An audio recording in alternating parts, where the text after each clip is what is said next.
Guy stuck his head into a barbershop and asked, "How long before I can get a haircut?" The barber looked around the shop full of customers and said, "About 2 hours." The guy left.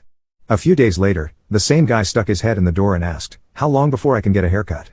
The barber looked around at the shop and said, "About 3 hours." The guy left.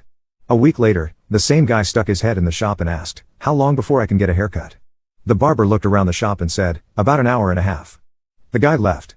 The barber turned to his friend and said, "Hey, Bob, do me a favor, follow him and see where he goes. He keeps asking how long he has to wait for a haircut, but he never comes back." A little while later, Bob returned to the shop, laughing hysterically. The barber asked, "So, where does he go when he leaves?" Bob looked up, wiped the tears from his eyes and said, "Your house."